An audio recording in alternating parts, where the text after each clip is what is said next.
Hari pertama, apa tuh, BEM UI demo di depan DPR, suruh saya turun katanya. Di sini mana yang demo?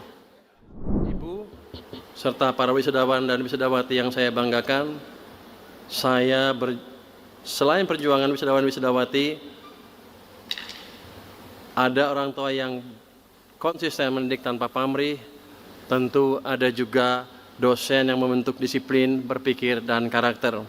Jadi hari ini saya juga berdiri di sini dalam dua posisi. Saya sebagai Menteri Keuangan Republik Indonesia dan sebagai seorang ayah yang anaknya ikut diwisuda di ruangan hari ini.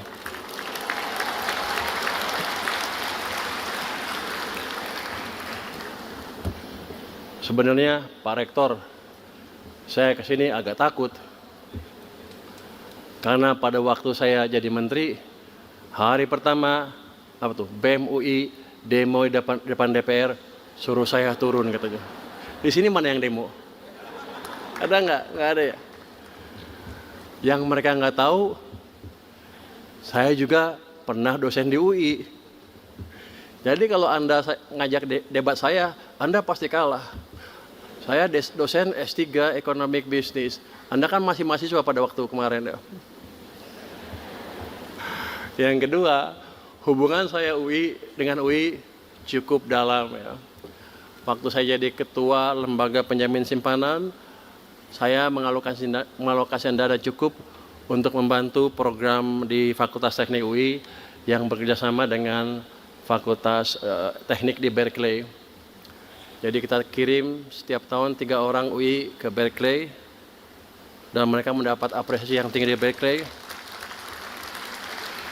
Ini sebenarnya udah gelombang kedua atau ketiga mungkin kita kirim ke Berkeley. Tapi kan sekarang saya bukan di LPS lagi, bukan lembaga penjamin simpanan. Saya pindah jadi Menteri Keuangan. Saya pikir uang saya sedikit, tapi ternyata uang saya lebih banyak lagi. Saya boleh dibilang menguasai LPDP yang sekarang punya 150 triliun rupiah dana abadi ya, untuk dipakai untuk program pendidikan. UI kan sekarang satu-satunya universitas yang rankingnya di bawah 200 kan. Presiden minta UI meningkatkan ke bawah 100 kalau nggak salah. Dalam waktu berapa tahun? Secepat-cepatnya ya. Tergantung. Jadi sebagai Menteri Keuangan, saya pakai alasan itu untuk kembali membantu Universitas Indonesia.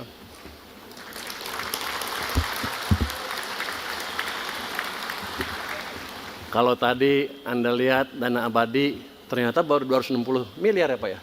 Masih kecil. Kecil-kecil ya. Untuk tahun ini lewat LPDP kita berencana, boleh ngomongin boleh kan ya? Biasa Menteri Keuangan ini, anak buah saya nggak bisa marah sama saya. LPDP di bawah saya, kalau dia ribut saya ganti dia kepalanya. Tahun ini kita rencanakan memberikan bantuan kepada Fakultas Teknik ya itu, apa UI semua. Fakultas Teknik itu sekitar 100 miliar rupiah. Jadi nanti BEM jangan protes lagi. Dan sekarang di titik ini ada satu pertanyaan yang mesti kita hadapi bersama. Anda mau jadi apa bagi sistem yang lebih besar, yaitu NKRI? Kalau jadi mahasiswa gampang, ada protes, ada ketimpangan, turun ke jalan, ribut, protes, selesai. Sekarang Anda nggak bisa melakukan itu lagi. Anda sebentar lagi adalah pelaku yang menentukan arah ekonomi ke depan, arah bangsa ke depan, dan nanti Anda yang akan diprotes oleh BEM-BEM di bawah Anda. Jadi kalau Anda cerdas, ajarin mereka, ke depan jangan banyak protes, belajar aja gitu. Supaya Anda nanti nggak diprotes. Bapak, Ibu yang berbahagia, saya dididik sebagai insinyur lulusan Teknik Elektro dari Institut Teknologi Bandung. Di sini elektro mana? Oh nggak ada elektro ya? Ada. Oh cuma sedikit. Rupanya fakultas minoritas. Waktu itu saya belajar tentang arus, tegangan, sistem kontrol, dan stabilitas. Setelah lulus, saya bekerja sebagai field engineer offshore, di onshore juga, di selam bersih. Lingkungannya keras, keputusan harus cepat, dan konsekuensinya nyata. Jadi di lapangan itu, keputusan cepat, kalau kita salah ambil keputusan, kita bisa mati. Jadi ancamannya betul-betul nyata. Saya kerja di sana 5 tahun dengan ancaman yang seperti itu. Maka ketika ancaman dari BEM UI suruh mundur, ya gampang, paling mundur. Kecil itu.